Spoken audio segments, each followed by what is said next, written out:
And we're joined now by Dr. Richard Hatch. Dr. Richard Hatch with the Oklahoma Allergy and Asthma Clinic. Correct. We are certainly thankful that you're here to help us with our allergies today, and I know we have a lot of questions for you. Thanks for being along. It seems like almost every day during Brad's weathercast, one of us sneezes in the middle of it. So do you recommend getting a specific allergy test? Is that what would be the most helpful to find out what's affecting you the most? That's certainly important if your allergies are hard to manage. We certainly spend a lot of time doing that and helping a lot of people. You know, it almost seems like, you know, we're in the middle of allergy season. I think right now we're showing that tree pollen is going to be the biggest component of that. Does it make sense to get a test, or you just kind of go get an over-the-counter medication for that covers a wide range of it, or should you hone it in? Well, for most people, if you really want to know what to do, the best course of action to take, and when you're likely to have symptoms, it's a good idea to get tested. Many times you can control yourself with medications, but you know, for people that are continuing to have problems, this is what we do. Brad mentioned allergy season. Quite honestly, this might just be for me, but it seems like we're in allergy season January through December. Does Oklahoma really have an allergy season where one season is worse than others? What have you noticed? We are really one of the allergy capitals of the United States. Oh, and great. people here do suffer year-round, but the spring and the fall are the worst times. Okay.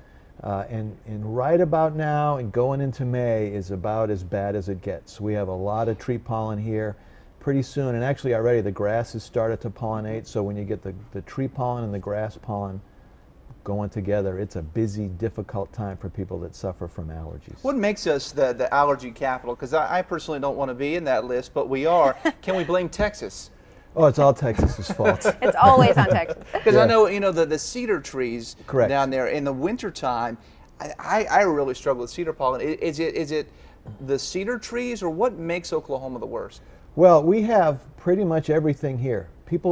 I've lived all over the country, and every place I've been, people have said, oh, this is an awful place for allergies. But really, I think Oklahoma probably is just about the worst. And there are some cedar trees that pollinate in Texas in the early winter, like right after Christmas. And we have a few of those here. They're called mountain cedar. But then our red cedars that we have all over the place around here start pollinating shortly after that. And that starts right off the bat in early January, right after Christmas. Right after Christmas. Out of all of the titles we could have, Allergy Capital of the United States isn't one that I necessarily wanted, but that's one that we have. Are you noticing that this season is worse than others, or does it just seem worse because we're in the middle of it right now? I think this is about normal for Okay. us, which is, it's bad.